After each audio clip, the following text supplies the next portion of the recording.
ഒരിക്കൽ വഴിതെറ്റിപ്പോയ ഒരു ആട്ടിൻകുട്ടി കാട്ടിനടുത്തുള്ള പുൽമൈതാനത്ത് എത്തിച്ചേർന്നു.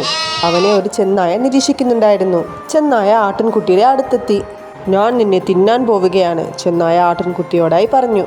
ചേട്ടാ, ഞാനിപ്പോൾ വയറ് നിറച്ച് പുല്ല് തിന്നിട്ടേ ഉള്ളൂ. എന്നെ തിന്നാൽ ഒരു രുചിയും ഉണ്ടാകില്ല.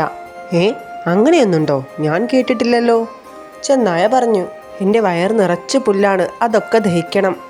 എന്നാലേ ചേട്ടൻ എന്നെ തിന്നുമ്പോൾ നല്ല രുചിയുണ്ടാവൂ, ഇല്ലെങ്കിൽ പുല്ലിൻ്റെ രുചിയായിരിക്കും. നീ പറഞ്ഞത് ശരിയാണല്ലോ. അതിന് ഇനിയിപ്പോൾ എന്താ ചെയ്യേണ്ടേ? ചേട്ടനൊരു കാര്യം ചേട്ടൻ മണിയടിക്ക്, ഞാൻ നൃത്തം ചെയ്യാം. ആ അത് കൊള്ളാം. ചേട്ടനൊരു പാട്ട് പാടിക്കോളൂ, ഞാൻ നൃത്തം ചെയ്യാം. ചെന്നായയ്ക്ക് സന്തോഷമായി. അവൻ വേഗം പാട്ടുപാടാൻ തുടങ്ങി. ആട്ടിൻകുട്ടി ഉറക്കെ കരഞ്ഞുകൊണ്ട് നൃത്തവും ചെയ്തു. ദൂരെ നിന്ന് ആട്ടിടയൻ ഇത് കേട്ടു. അവൻ ഓടിയെത്തി. ചെന്നായ അവനെ കണ്ടതും ഓടിപ്പോയി.